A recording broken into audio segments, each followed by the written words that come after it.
رات کا آخری پہر تھا جب شامر شاہ تھکاوٹ اور کاروباری الجھنوں کا بوجھ اٹھائے اپنے عالیشان گھر میں داخل ہوا۔ لاؤنج میں خاموشی کا راج تھا، مگر فرش پر بیٹھی ایک پرچھائی نے اس کے قدم وہیں جما دیے۔ وہ نتالیہ تھی، اندھیرے میں اکیلی بیٹھی، وہ شاید باسی چاول کھا رہی تھی۔ شامر جب قریب پہنچا تو اس کی نظریں نتالیہ کے چہرے پر پڑیں، جہاں گہرے نیل کے نشانات تھے۔ وہ نشانات دیکھ کر شامر کے اندر کچھ ٹوٹ سا گیا، مگر اپنی انا اور تھکن کے حصار میں قید وہ اس کے درد کو محسوس کرنے سے قاصر تھا۔ نتالیہ نے کانپتی آواز میں اس سے کاٹن روئی کا مطالبہ کیا، مگر شامر جو اپنی دنیا میں مگن تھا، اسے بیزاری سے جھڑک کر صبح تک انتظار کرنے کا کہہ کر آگے بڑھ گیا۔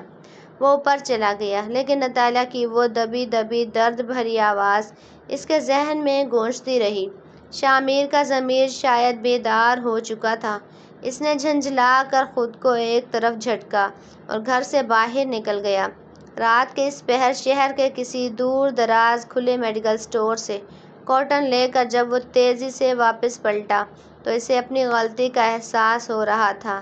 گاڑی سے اتر کر جب وہ لاؤنج میں داخل ہوا تو جو منظر اس نے دیکھا اس نے اسے ساکھ کر دیا۔ مدھم روشنی میں نتالیہ وہیں قالین پر بے صدا پڑی تھی، اس کے چہرے پر درد کی لکیریں بھی ابھی نمایاں تھیں۔ وہ جسم کے پٹھوں اور کھچاؤ کی وجہ سے تھک کر وہیں سو گئی تھی۔ شامر کا دل ایک لمحے کے لیے رک گیا۔ وہ احساس جرم کے ایک ایسے سمندر میں ڈوب گیا جس کا ساحل اسے دور دور تک نظر نہیں آ رہا تھا۔ اگلی صبح شامر اپنی بالکونی میں کھڑا اسی منظر کے بارے میں سوچ رہا تھا کہ اس کی ماں بیگم ناہید کمرے میں داخل ہوئیں۔ انہوں نے کوئی تمہید نہیں باندھی، سیدھا مدعے پر آ گئیں۔ انہوں نے اپنی بہن کی بیٹی رملا کا رشتہ پیش کیا۔ وہ چاہتی تھی کہ شامر جلد از جلد رملا سے نکاح کر لے، کیونکہ ان کے نزدیک شامر کو ایک ایسی جیون ساتھی کی ضرورت تھی جو اس کے اسٹیٹس کے یعنی شان ہو۔ شامر نے انکار کی کوشش کی، مگر بیگم ناہید کی جذباتی بلیک میلنگ کے آگے وہ کب ٹھہر پایا تھا؟ ماں کے اصرار اور خاندان کی توقعات کے باوجود تلے اس نے سر جھکا لیا، جو اس کی نیم رضامندی کا اظہار تھا۔ لیکن وہ نہیں جانتا تھا کہ دروازے کی اوٹ میں کھڑی نتالیہ یہ سب سن رہی تھی۔ وہ جو برسوں سے شامر کے نکاح کے بندھن میں بندھی اسے اپنا سب کچھ مانتی تھی، یہ سن کر جیسے اس پر قیامت ٹوٹ پڑی۔ اس کے دل کی ساری حسرتیں اور امیدیں پلک جھپکتے ہی راکھ کا ڈھیر بن گئی تھیں۔ اپنی روایتی خاموشی کو اوڑھ کر وہ لڑکھڑاتے قدموں کے ساتھ وہاں سے پیچھے ہٹ گئی۔ شہر کے ایک پرتعیش حال میں شامر اور رملا کا نکاح دھوم دھام سے انجام پا گیا۔ شامر کے کاروباری حلقوں کے نامور شخصیات نے شرکت کی، مگر اس تمام تر رونق کے بیچ نتالیہ کا وجود جیسے کہیں کھو گیا تھا۔ نکاح کے بعد جب رملا ایک فاتحانہ انداز میں اس گھر میں بطور ملکہ داخل ہوئی تو نتالیہ کی رہی سہی اہمیت بھی ختم ہو کر رہ گئی۔ اسے گھر کے کسی کونے میں موجود ایک چھوٹے سے کمرے میں دھکیل دیا گیا، جہاں اس کی موجودگی اب کسی کو کھٹکتی نہیں تھی۔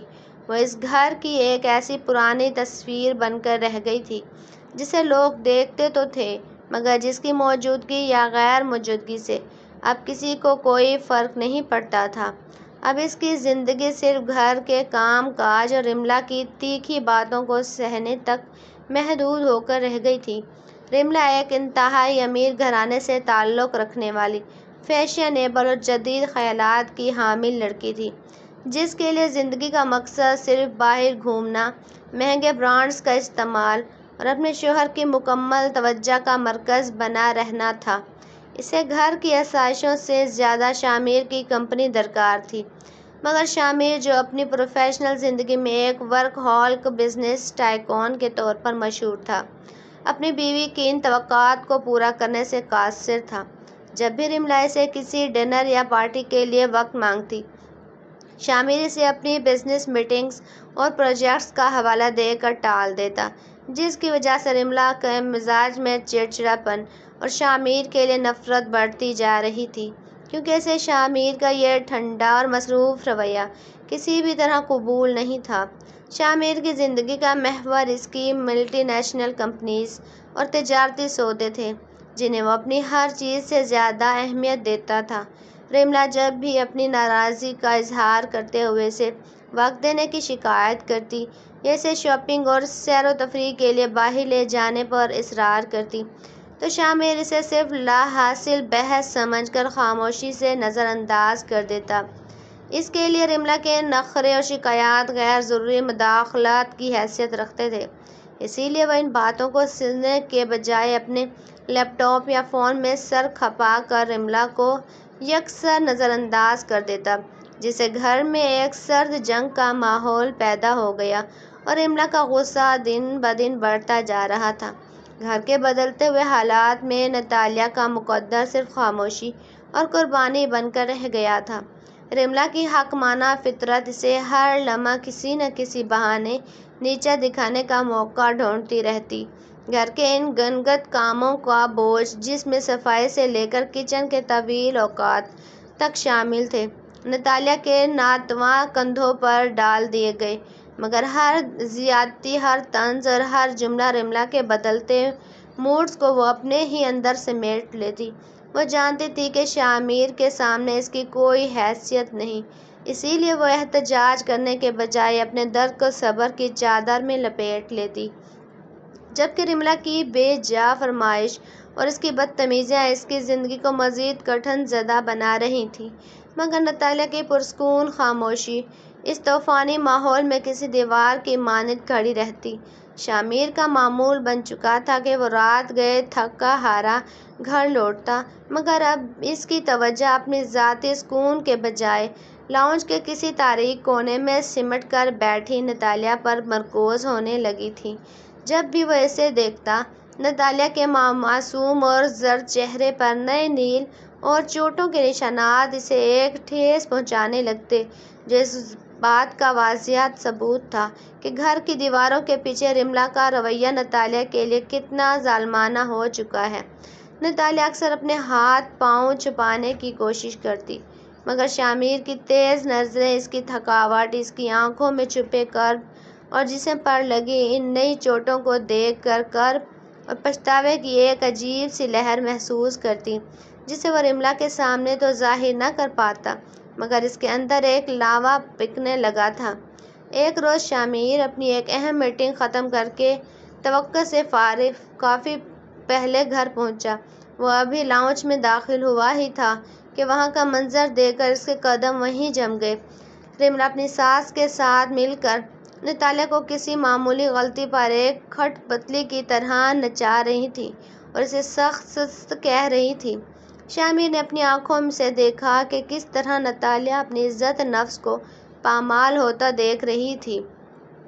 تب اسے پہلی بار حقیقت پوری شدت سے محسوس ہوئی کہ اس کی غیر موجودگی میں اس کے گھر کی دور و دیوار کے پیچھے نتالیہ پر کیسا ظلم ڈھایا جاتا ہے۔ وہ اپنی ہی بے وقوفی اور آنکھوں پر پڑی پٹی پر اندر سے شرمسار ہونے لگی۔ اسے یہ سمجھنے میں دیر نہ لگی تھی کہ جسے وہ گھر کی ایک ذمہ داری سمجھ کر نظر انداز کر رہا ہے، اسے دراصل ایک زندہ جہنم میں دھکیل دیا گیا ہے۔ رات کا سناٹا تھا جب شامیر نے رملا کو کمرے میں آتے ہی اس کے نتالیہ سے متعلق کیے گئے نامناسب رویے پر کھڑی کھڑی سناجنا شروع کر دی تھی۔ اس کا غصہ اس قدر شدید تھا کہ رملا ہکا بکا رہ گئی۔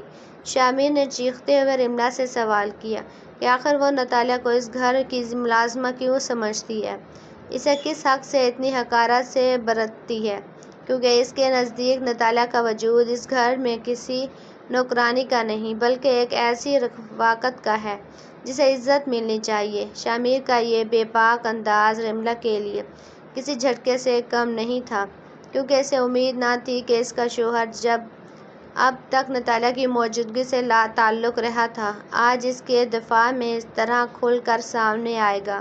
شامیر کی بات سن کر رملا کے لبوں پر ایک حقارت بھری مسکراہٹ نمودار ہوئی۔ اس نے اپنی توہین کو چھپانے کے لیے نتالیہ پر ایک کاری ضرب لگائی۔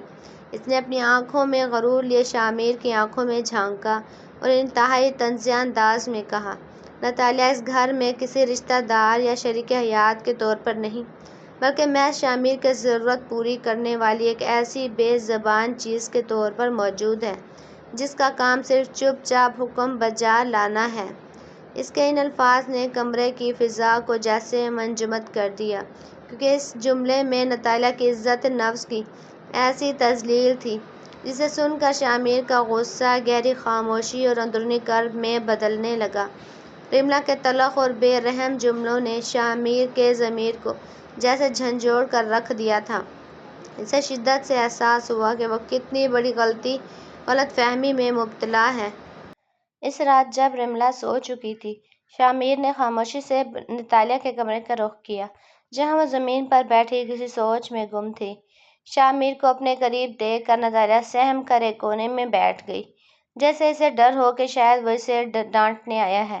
مگر اس بار شامر کے لہجے میں سختی کے بجائے ایک انکہی نرمی تھی۔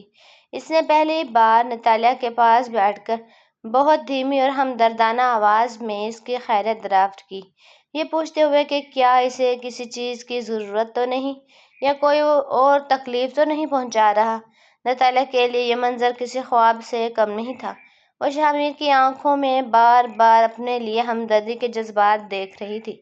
اس کی آنکھوں میں آنسو تیرنے لگے جنہیں وہ برسوں سے اپنے اندر چھپا کر رکھے ہوئے تھی۔ شامر کی غیر متوقع ہمدردی اور اس کے لہجے میں چھپی نرمی نتالیہ کے لیے کسی معجزے سے کم نہ تھی، جس کا اس نے برسوں سے خواب تو دیکھا تھا مگر حقیقت میں اسے پانے کی کبھی توقع نہ کی تھی۔ شامر کے دل میں جاگنے والی ہمدردی ایک عملی شکل اختیار کر چکی تھی، چنانچہ اس نے اپنی بے پناہ مصروفیات کے باوجود نتالیہ کی ضروریات کا خیال رکھنا شروع کر دیا۔ اب روزانہ کی بنیاد پر شامر دفتر سے واپسی پر کسی کو خبر ہوئے بغیر نتالیہ کے لیے ضروری دوائیں، ملٹی وٹامنز اور ایسی صحت بخش چیزیں لاتا جسے جسمانی کمزوری سے نکال سکے۔ وہ اپنا یہ معمول بنا چکا تھا کہ رات کے آخری پہر جب گھر کے باقی افراد سو جائیں تو وہ خاموشی سے نتالیہ کے کمرے کے پاس رکتا اور وہاں سامان چپکے سے رکھ دیتا تاکہ نتالیہ کو کوئی تکلیف نہ اٹھانی پڑے۔ یہ ایک ایسا خفیہ رشتہ تھا جو ہمدردی کی بنیاد پر پروان چڑھ رہا تھا، اور نتالیہ کے لیے شامر سے ملنے والی یہ چھوٹی چھوٹی چیزیں کسی بڑی نعمت سے کم نہ تھیں جو اسے اس بے رخی اور سرد مہری گھر میں زندہ رہنے کا حوصلہ دیتی تھیں۔ ریملا کی تیز نظریں گھر کی ہر تبدیلی کو گہرائی سے بھانپ رہی تھیں۔ اس نے نوٹ کر لیا تھا کہ اب شامر کا رویہ نتالیہ کے معاملے میں پہلے جیسا تعلق نہیں رہا۔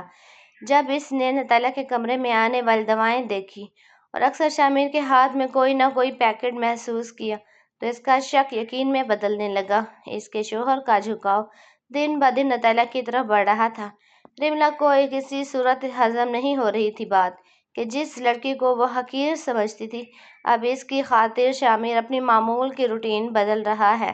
اس کے اندر حسد کی ایک ایسی آگ بھڑک اٹھی جس نے اسے شامر اور نتالیہ پر کڑی نظر رکھنے پر مجبور کر دیا۔ اس نے محسوس کر لیا تھا کہ اب اس گھر میں وہ اکیلی مرکز نگاہ نہیں رہی، بلکہ نتالیہ کے نام کی انکہی کشش شامر کے دل میں جڑ پکڑ رہی تھی، جس کے خلاف اس نے اب ایک گہری سازش کی تیاری شروع کر دی۔ ریملا نے اب شامر پر کھل کر تنقید شروع کر دی۔ ہر چھوٹے بڑے معاملے پر اسے طعنے دینا اس کا روز کا معمول بن گیا تھا، جس کی وجہ سے گھر کی فضا میں ایک عجیب سی گھٹن اور تلخی پیدا ہو گئی تھی۔ شامر اپنی کاروباری الجھنوں سے تھکا ہارا گھر لوٹتا، وہیں ریملا کی مسلسل شکایات اور بے جا شک و شبہات اسے ذہنی سکون سے محروم کر دیتے، جس کے نتیجے میں دونوں کے درمیان بحث اور تکرار کا سلسلہ طویل پکڑ جاتا۔ گھر کے ملازمین تک اس سرد جنگ سے خوف زدہ رہنے لگے اور گھر کے کونے کونے میں ایک زرع آلودہ ماحول جس سے شامر کو اپنی ہی بیگم سے دور اور گھر کو ایک قید خانے میں تبدیل کر دیا، جہاں ہر لمحہ صرف لڑائی جھگڑوں کی گونج سنائی دیتی۔ گھر میں ریملا کے بڑھتے ہوئے تعصب اور آئے دن ہونے والی تلخ بحثوں نے شامر کے ذہنی سکون کو تہس نہس کر کے رکھ دیا تھا۔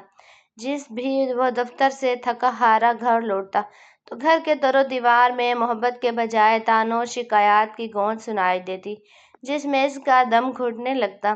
اس صورتحال سے عاجز آ کر شامر نے گھر کے بجائے اپنی پناہ گاہ اپنے دفتر کو بنا لیا۔ اب وہ رات گئے تک اپنے آفس میں فائلز اور پروجیکٹس میں گم رہتا۔ کئی بار تو وہ وہیں اپنے کیبن میں موجود چھوٹے سے صوفے پر سو جاتا تاکہ صبح سویرے رملا کے طعنوں کا سامنا نہ کرنا پڑے۔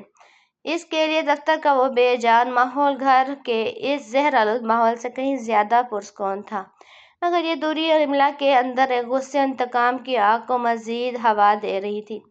رملا کے شکست خوردہ عناء نے اسے مزید سفاک بنا دیا۔ شامر کا دفتر میں وقت گزارنا رملا کے لیے کسی شکست سے کم نہ تھا، اور اس شکست کا سارا ملبہ اس نے نتالیہ پر گرانا شروع کر دیا۔ اب گھر میں رملا کا رویہ صرف شکایات تک محدود نہ رہا تھا، بلکہ اس میں ایک وحشانیہ پن آ چکا تھا۔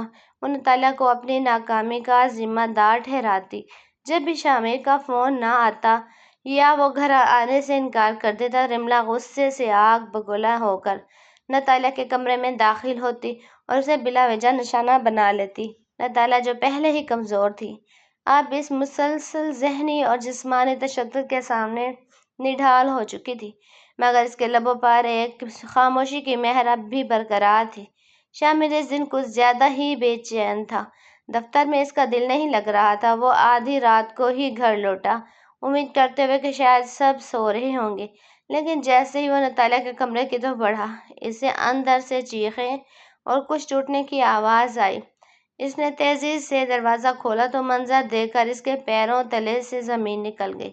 رملا غصے اور حسد میں اندھی ہو کر بے دردی سے نتالیہ کے بال پکڑ کر اسے جھنجھوڑ رہی تھی۔ شامر کا غصہ آتش فشاں کی طرح پھٹا۔ اس نے رملا کو جھٹکے سے پیچھے سے ہٹایا اور گرجتی ہوئی آواز میں کہا، "رک جاؤ رملا۔" کمرے میں سناٹا چھا گیا۔ شامر کی آنکھوں میں خون اتر آیا۔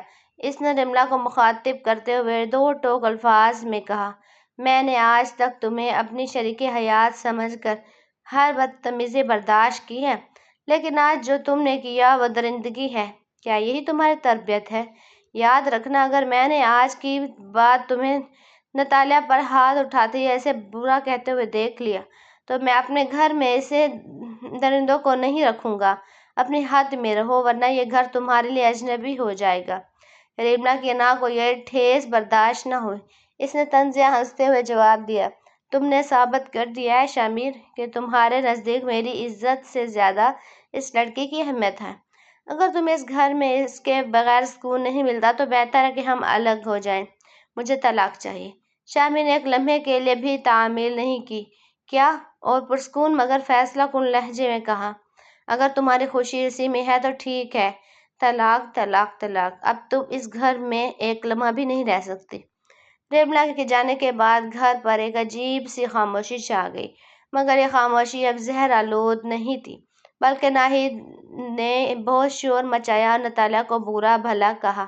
مگر شامر اب بدل چکا تھا۔ اس نے اپنی ماں کے سامنے کھڑے ہو کر صاف کہہ دیا، "ماں، رملا کے جانے کے بعد اب یہ گھر میری مرضی سے چلے گا۔ میں نے بہت برداشت کر لیا، لیکن اب مزید نہیں۔ آج جو فیصلہ میں نے کیا ہے وہ جذبات میں نہیں بلکہ سکون کے لیے کیا ہے۔" اس کے بعد وقت نتالیہ کی زندگی میں ایک نئی سحر لے کر آیا۔ شامر نے اپنی غلطیوں کو تسلیم کیا اور نتالیہ کو وہ عزت اور مقام دیا جس کی وہ حقدار تھی۔ زندگی نے انہیں یہ سبق دیا تھا کہ رشتے عناء اور زبردستی سے نہیں بلکہ اعتماد اور ہمدردی سے نبھائے جاتے ہیں۔ تیرے بن کی یہ کہانی ایک پرسکون اور خوبصورت موڑ پر مکمل ہوتی ہے۔